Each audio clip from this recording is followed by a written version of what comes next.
widespread are phobias, and what are the most common forms? Well, we can see phobias in any type of form.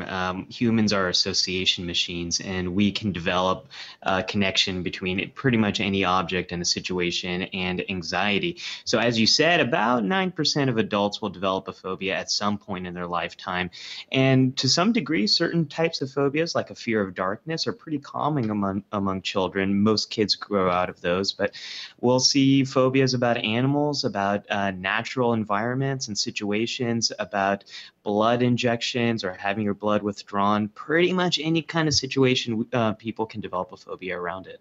Why do you think that we continue to perceive phobias as sort of strange or novelty? I mean, lots of well-known figures, including Oprah Winfrey. Oprah has a fear of chewing gum, apparently. I mean, there are certain phobias that they seem so obscure as well to us. But why do we perceive phobias to be such a kind of fringe idea?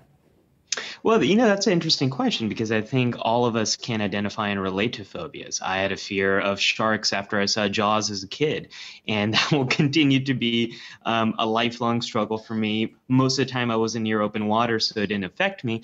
I think the thing that's so fantastic and interesting about phobias is they can be related to anything, and it can seem nonsensical.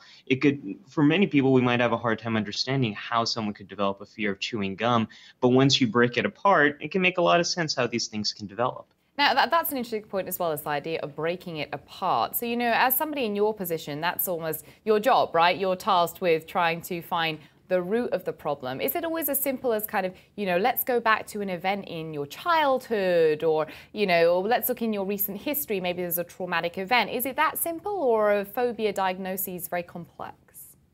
It's a great question as well. So sometimes you are going to see a very clear-cut relationship where someone might have had a particularly difficult situation where they might have been in the woods and a scorpion came and was clawing on their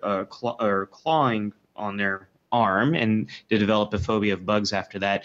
Sometimes it could make not too much sense at all. Maybe someone had a stomach bug, they were in a restaurant, certain things happened, and now they develop a fear of throwing up.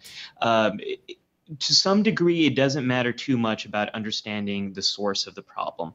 Once we have a good understanding of what the phobia is, how is it getting in the way in the person's life, the treatment, it sort of doesn't really matter too much what the cause was. The treatment is pretty straightforward. And I want to talk a little bit about everyone's phobias in a second, but I've got a great question here from Sam Aney in our HuffPost Live comments. And he says, are these real diagnosed phobias? What's the difference between a fear of something and a phobia? That's something that comes up all the time in my work. And the difference we're really talking about comes down to two different things, impairment and distress. Are these phobias, are these fears getting in the way of the person's life? Is it making it hard for them to participate in all their daily activities? Does it make it hard for them to get to school, to participate in a job, go to different social situations?